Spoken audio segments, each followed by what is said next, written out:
အားလုံးပဲမင်္ဂလာပါ UK Matchday ရဲ့ Facebook နဲ့ YouTube Channel ကနေကြိုဆိုပါရစေဒီကနေ့ရဲ့တင်ဆက်ပေးခြင်းတဲ့အကြောင်းအရာကတော့ Super Sunday မှာ Fighter 2သင်းထိတ်တိုက်ဆုံးတီးမဲ့ပွဲပါ Fighter ဆိုရင်ကျွန်တော်တို့အခုဒီဘက်နှစ်တည်းမှာ England Premier League မှာအကောင်းဆုံးအသင်းဆိုရင်ကျွန်တော်တို့သိထားတာ2သင်းပဲရှိပါတယ်ဒါ Manchester City နဲ့ Liverpool အသင်းပါပြီးခဲ့တဲ့နောက်ဆုံး200ဒီမှာသူတို့2သင်းကတသင်းစီပိုဆွဲထားကြတယ်ဟိုးပထမနှစ်တုန်းက City 100ရတဲ့နေ့တုန်းကတော့ City အပြတ်အသတ်ဆိုပေမဲ့ပြီးခဲ့တဲ့တစ်နှစ်ကျော်မှာအပြိုင်ဆိုင်ဖြစ်ခဲ့ကြတယ်ဆိုတော့ Premier League ရဲ့လက်ရှိခေါင်း2သင်းရဲ့ထိတ်တိုက်ဆုံးတီးပွဲမှာဘလို့အခြေအနေတွေရှိမလဲပေးသက်တွေနဲ့ကျလို့ဒီနေ့ကြည့်အောင်ပါဆိုတော့ပထမဆုံးအနေနဲ့ Super Sunday ရဲ့ပွဲစဉ်တွေမှာကျွန်တော်တို့ West Brom နဲ့ Tottenham Hotspur ရှိတယ် Leicester City နဲ့ Wolverhampton ရှိတယ် Manchester City က Liverpool နဲ့အိမ်ကွင်းမှာကန်မှာဖြစ်ပြီးတော့ Arsenal က Aston Villa စုစုပေါင်း၄ပွဲမှာရေပွဲကောင်းနေကြီးပဲ Man City Liverpool ဆိုတော့တကယ့်ကိုပွဲကောင်းနေတဲ့အထက်မှာဆိုတော့ပေးသက်တွေကရောဘယ်လိုမျိုးမြင်ကြလဲဒီနေ့ရာသီအခြေအနေရ England Premier League ကလပ်တွေအနေနဲ့ဘယ်လောက်ထိအခြေအနေကောင်းနိုင်လဲသူပြင် Premier League 2သင်းရဲ့ထိတ်တိုက်ဆုံးတွေပွဲမှာဘယ်အသင်းတွေကရောအခြေအနေကောင်းသွားနိုင်မလဲဒီနှစ်သင်းပေါ့လက်ရှိနေထားရကျွန်တော်ကြည့်တဲ့အခါမှာ Man City နဲ့ Liverpool ပွဲဟာကျွန်တော်တို့အားလုံးမျှော်လင့်ထားတဲ့တကယ်ပွဲကြီးပွဲကောင်းပါပေးသက်တွေမျှော်လင့်ထားလို့ရာသီထိပ်မှာဇယားထိပ်ကိုဥဆောင်ခွင့်ရလာပြီးနိုင်ပွဲတွေတဖြည်းဖြည်းဆက်နေတယ်ဒဏ်ရာပြဿနာတွေရှိနေပေမဲ့ယာဂင်ကလော့အသင်းကတဖြည်းဖြည်းနဲ့တော့သူ့ရဲ့အလုပ်ရက်တွေမှန်ကန်တဲ့အနေနဲ့သူအကောင်းဆုံးပုံစံမှာတွေ့ရတယ်လီဗာပူးအသင်းကအကောင်းဆုံးပုံစံကိုဆက်ထိန်းထားနိုင်မလားမန်ချက်စတာစီးတီးကရောဂါဘရီယယ်ဂျေဆူးပြန်ပါလာတဲ့အခါမှာလီဗာပူးအသင်းကိုဘယ်လိုဒုက္ခပေးမလဲဆိုတဲ့အခြေအနေပေါ့ဒီနေ့အသင်းကိုရှင်ထိုးပြီးလေ့လာကြည့်ရမယ်ဆိုရင်တော့ဒဏ်ရာပြဿနာတွေအများကြီးဖြစ်နေတဲ့ယာဂန်ကလော့အသင်းမှာတိုက်စစ်ကတော့ကျွန်တော်တို့ပြန်လည်နေအောင်ကောင်းနေပြီဒါပေမဲ့ခန်းစစ်ပိုင်းကတော့ Premier League မှာတော့တော်တော်လေးကိုဆူဆူဝါဖြစ်နေတယ်အထူးသဖြင့် Man City ကိုလီဗာပူးကဥရောပမှာခန်းစစ် record လေးတော်တော်လေးကောင်းနေနိုင်ပွဲကလည်း3ပွဲစီရထားတယ်ဒါပေမဲ့ကလော့အနေနဲ့ဒီအချိန်မှာအဲ့ဒီဟက်ကွင်းသွားခံရတဲ့အချိန်ဆာဂျိုအကွဲတော့မရှိပေမဲ့ဂါဘရီယယ်ဂျေဆူးပြန်လာပြီဆိုတော့ recognize ဖြစ်တဲ့ center forward ပါလာတဲ့အခါမှာဒီချိန်သွားရတာသူတို့လည်းအချိန်မကောင်းတဲ့အချိန်လို့ပြောရမှာပါကလော့ရဲ့အသင်းကရာသီအစမှာပွဲစဉ်9ပွဲပြီးမှ16မှတ်ရထားတယ်မန်ချက်စတာစီးကလည်း game by game တောက်လျှောက်တက်လာတယ်ဒီနှစ်သင်းရဲ့ကြားမှာအမှတ်ကွာဟမှုကအများကြီးတော့မရှိသေးဘူးဒါပေမဲ့ကလော့ရဲ့အသင်းကအခုလောဆယ်မှာ goal difference က2 goal ပဲတာထားတယ်ပြောချင်တာကလီဗာပူးအသင်းနဲ့မန်စီးတီးတို့ဟာထိုးထူခြင်းတဲ့အခါမှာဘယ်ပိုင်းနေမှာဝေးဖြစ်မယ်နံပါတ်1အနေနဲ့ယာဂန်ကလော့ရဲ့အသင်းကဒီနေ့ရာသီတွင်းမှာအက်စတိုမီလာကိုဂိုးပြန်ရှုံးနေတဲ့အချိန်တစ်ဖက်မှာမန်စီးတီးကလည်းလက်စာကိုဂိုးပြန်ရှုံးထားတယ်နှစ်သင်းလုံးကတော့ရာသီစမှာ struggle ဖြစ်နေတယ်ဒါပေမဲ့ထိတ်တိုက်ဆုံးတွေပွဲဟာအရန်အရေးပါပါတယ်လီဗာပူးအနေနဲ့ခန်းစစ်ပိုင်းမှာဂျိုးဂိုးမတ်နဲ့ဘသူကိုတွဲကစားမှာလဲဒီဂျိုးမတ်တစ်ကရောအချိန်မီပြန်ပါနိုင်မလားဖဘီညိုကတော့မပါနိုင်တဲ့အချိန်မှာလူငယ်ကစားမလေးဝီလီယံပဲဖြစ်ဖြစ်ဖိလစ်ပဲဖြစ်ဖြစ်တယောက်မို့တယောက်ကိုသူသုံးရမယ်ဒါလီဗာပူးအတွက်ယာဂန်ကလော့အတွက်တကယ် key choice လုပ်ရမယ့်အခြေအနေဒီကြားထဲမှာသူ့အနေနဲ့ဒီဂိုဂျူတာနဲ့ရိုဘတ်တိုဖမီနိုရဲ့အခြေအနေကိုလည်းသူတို့စောင့်ကြည့်ရမယ်တိုက်စစ်မှုဟောင်းကြီးဂျွန်ဘန်ကတော့ဒီဂိုဂျူတာအနေနဲ့အတ္တလန်တာတို့လိုတစ်ဖက်ကဖွင့်ကန်တဲ့အသင်းအနေနဲ့တွေ့ရင်ဂျိုတာကိုသုံးတာမှန်ပေမဲ့တကယ်ထိုက်ဂိမ်းနေဖြစ်တဲ့အခါ defensive နဲ့သွားတဲ့အခါမှာတော့ဖမီနိုကိုပိုသုံးသင့်တယ်ဆိုသူကတိုက်တွန်းထားတယ်ဆိုတော့ကလော့အနေနဲ့စဉ်းစားရမှာကဒီဖမီနိုရဲ့နေရာမှာဂျိုတာတော့စန်နာဘက်အဖြစ်ဂျူကိုမန်နဲ့ဘသူတွဲမလဲဒီချက်ကတော်တော်လေးကိုစဉ်းစားရခက်နေတယ်မန်ချက်စတာစီးတီးမှာတော့ရှင်းနေစမ်ဘာပဲဒီဂါဘရီယယ်ဂျေဆူးပြန်ပါတဲ့အခါမှာသူတို့အနေနဲ့အတိုင်းအတာတစ်ခုတည်းရှိသလိုသူတို့အနေနဲ့ squad ကတော်တော်လေးကို rotate လုပ်ထားတယ်ဟိုတနေ့ကလည်း rotate လုပ်ထားတာကိုကြည့်ရင်မန်စီးတီးကဒီပွဲကိုအများကြီး looking for လောက်ထားပြီဆိုတော့ဒီနှစ်သိန်းရဲ့အခြေအနေကိုကျွန်တော်ကြည့်တဲ့အခါမှာဒီနှစ်သိန်းဟာအမတန်ကိုဒီဘက်နှစ်တင်မှာတကယ်ခြေစွမ်းပြတယ်နောက်ဆုံးရလက်6ပွဲချီလို့ရှိရင်လီဗာပူးက6ပွဲမှာ9ပွဲနိုင်တပွဲသေးအဲ့ဒါကအေဗာတန်နဲ့တေးကြတာမန်စီးတီးကလည်းနောက်ဆုံး6ပွဲမှာ9ပွဲနိုင်ပြီးတပွဲပဲတေးကြတာတယ်နှစ်သိန်းလုံးကအကောင်းဆုံးဖုံမို့ရနေတယ်ဂိုးသွင်းမှုရောတိုက်စီရောခံစီရောနှစ်သိန်းလုံးထူးထူးခြားခြားကောင်းနေဗျပြီးခဲ့တဲ့ရာသီမှာလီဗာပူးဟာပထမကျော်အန်ဖီကွင်းမှာတော့3ဂိုးကိုနဲ့နိုင်ပြီးမန်စီးတီးကကိုဗစ်ကာလမှာလီဗာပူးနဲ့ပြန်တွေ့တဲ့အချိန်လီဗာပူးချန်ပီယံများသွားတဲ့အချိန်မှာ4-0နဲ့နိုင်တယ်ဒီနှစ်သိန်းက community ရှိမှတစ်ချိန်တကိုးစီတေးကြပြီးတော့မှပနီဆုံးဖြတ်မှု9ခုလုံးနဲ့မန်စီးတီးနိုင်ခဲ့ဘူးသူအဲ့မတိုင်ခင်ပရီးမီယာလိ2018-19တုန်းကတော့မန်စီးတီးကသူ့အင်ကွန်းမှာ2-1နိုင်ပြီးတော့လီဗာပူးကမှဂိုးမရှိသေးကြတယ်ကျွန်တော်မှတ်မိလားအဲ့လီဗာပူးဘက်မှာရီယစ်မာရက်စ်ပနယ်တီထောင်ကန်လိုက်တာ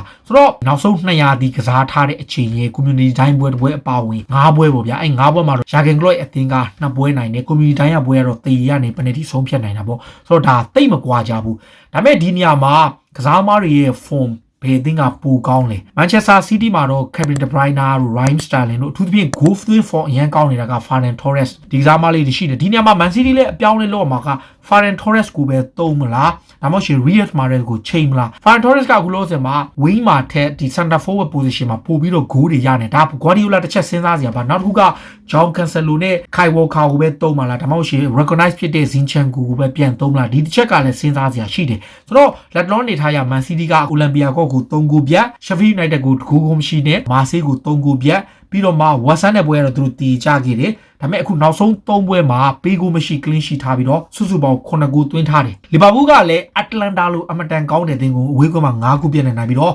West Ham ကို 2-1 Midtjylland ကို 2-0 ပေါ့ကျွန်တော်နောက်ဆုံးသူကလည်း3ပွဲမှာတော့9ဂိုးသွင်းပြီးတကူပေးထားရတယ်တကယ်ကို perfect ပေါ့နှစ်သင်းလုံးကတကယ်ကောင်းကြတယ်ဒီနေရာမှာ Manchester City အနေနဲ့ထွက်လာနိုင်တဲ့အခြေအနေကသူတို့ကတော့ထုံးစံတိုင်းပြတိုက်စစ်ဖြစ်မယ် aggressive ဖြစ်မယ်လီဗာပူးကလည်းထံပြန်တိုက်စစ်တကနေကောင်းကောင်းအသုံးချတဲ့အသင်းဖြစ်တဲ့ကြောင့်နှစ်သင်းလုံးကတကယ်ကိုကောင်းတယ်ဗျလီဗာပူးမှာဂိုးအများဆုံးသွင်းထားသူက Mohamed Salah ပါ9ဂိုးသွင်းထားပြီးတော့ Sadio Mane က4ဂိုး Diego Jota က3ဂိုးသွင်းထားတယ်ဒါကတော့ front 3ပေါ့ Manchester City မှာတော့ထူးထူးခြားခြားတိုက်စစ်မှုက Gabriel Jesus တကူပဲသွင်းထားပြီးတော့ဒါလည်းသူဒဏ်ရာရနေလို့ဒါပေမဲ့ Kevin De Bruyne လည်းတကူပဲသွင်းထားတဲ့အခါမှာဒီ Phil Foden က2ဂိုး Sterling က2ဂိုးဒါ Premier League မှာပေါ့ဆိုတော့ဒီနှစ်သင်းရဲ့အခြေအနေကိုကြည့်ရင်ဂိုးသမားကMan City ကိုကြည့်ရင်ကျွန်တော်အမြင်တော့ Edison ရဲ့ João Cancelo ရဲ့ Emre Laporte ရဲ့ Ruben Dias နဲ့ဟိုဘက်က right မှာတော့ Kyle Walker ကစားပြီးတော့ defensive Rodri နဲ့ Ilkay Gundogan ကစားပြီးတော့ Kevin De Bruyne ကအရှိမှာတကယ်လို့များ Gabriel Jesus ကိုသုံးမယ်ဆိုရင် Sterling ရဲ့ Riyad Mahrez ဆိုတာတဲ့ကျွန်တော်ထင်တော့ဒီ Ferran Torres ကိုကြိုက်တယ်ဒါပေမဲ့ Ferran Torres က center forward ကိုပိုကောင်းလာပဲ Riyad Mahrez ကတော့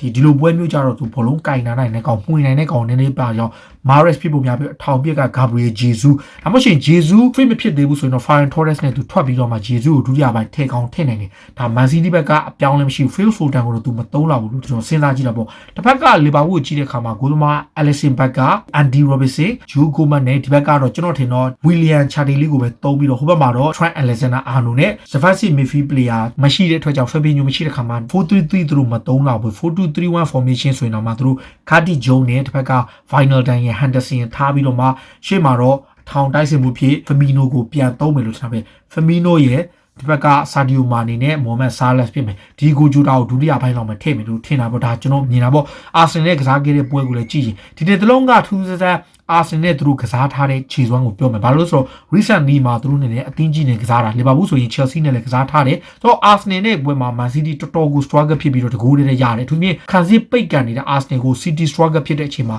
Liverpool က position ရတော့တာတယ်သူလည်း very tight game ဖြစ်ခဲ့ပြီးတော့မှဒီ Diego Jota ရဲ့သွင်းကိုကြောင့်တာပွဲက 3-1 ထိဖြစ်သွားတာဆိုတော့နှစ်သင်းလုံးရဲ့အခြေအနေရခန့်မှန်းရအရန်ခတ်တယ် Klopp အနေနဲ့ဘယ်လိုပုံစံသွားကျင်တာလဲသူ့အနေနဲ့သွားကျင်ရင် 4-2-3-1 formation နဲ့သွားလို့ရတယ်ဒါသူတို့အနေနဲ့စဉ်းစားကြည့်တာပေါ့လီဗာပူး Man City ကတော့သူတို့ရဲ့ပုံမှန်တိုင်း 4-3-3 ပဲသွားမှာပဲဆိုတော့ဒီနေရာမှာ Raheem Sterling အနေနဲ့အသင်းဟောင်းကိုသူဂိုးသွင်းဖို့အမြဲတမ်း struggle ဖြစ်နေတာကိုအဆုံးသတ်နိုင်မလားတစ်ဖက်မှာရော Salah ရဲ့ on fire ဖြစ်နေတဲ့ form Sadio Mane ရဲ့အခြေအနေနောက် Diego Jota ကလည်း recently ဘူနေမှာ hat trick ရထားတော့လူစားဝင်လာတာပဲဖြစ်ဖြစ်ပွဲထွက်မှာပဲဖြစ်ဖြစ်ကစားနိုင်မလား Gabriel Jesus လည်းဒီတိုင်းပဲဟိုတနေ့ကလူစားဝင်လာပြီးခြေစွမ်းပြထားတော့ဒါဒီနှစ်သင်းကထိတ်တိုက်ဆုံးသေးပွားပါဆိုတော့အတီးဟက်ကွင်းမှာကံမယ်ပြည်သက်တွေလည်းစိတ်ဝင်စားကြတယ်ဒီပွဲကတနင်္ဂနွေနေ့ရဲ့ Super Sunday ရဲ့အကောင်းဆုံးပွဲကျွန်တော်တို့ UK မှာဆိုတော့ညနေ4နာရီခွဲမြန်မာစံတော်ချိန်ဆိုရင်တော့ည7နာရီမှာကံမှာပါအတီးဟက်ကွင်းမှာကံမဲ့ဒီပွဲမှာဘယ်အသင်းအခြေအနေကောင်းနိုင်မလဲနမေကျော်အားကစား BBC ရဲ့ဘောလုံးသုံးသက်သူလော်ရူကတော့ Man City ကို2-0နဲ့အနိုင်ပေးထားပြီးတော့သူနဲ့အတူဒီတစ်ပတ်မှာသူသုံးသက်ဖို့ခေါ်ထားတဲ့တချင်းဆိုတော့ Amy တင်တယ်သူကတော့2-2လို့ပေးထားပါတယ်ဆိုတော့ဘေးသက်တွေကရောဘယ်လိုမျိုးမြင်လဲကိုမမဝင်ရောက်မှတ်ချက်ပေးကြပါManchester City လား Liverpool လား Jurgen Klopp လား Pep Guardiola လားဆိုတာကိုကိုမမဝင်ရောက်မှတ်ချက်ပေးကြပါလို့ပြောရင်းနဲ့ဒီကနေ့အစီအစဉ်ကိုဒီမှာပဲဆုံးသက်ပြစီအားလုံးကိုကျေးဇူးတင်ပါတယ်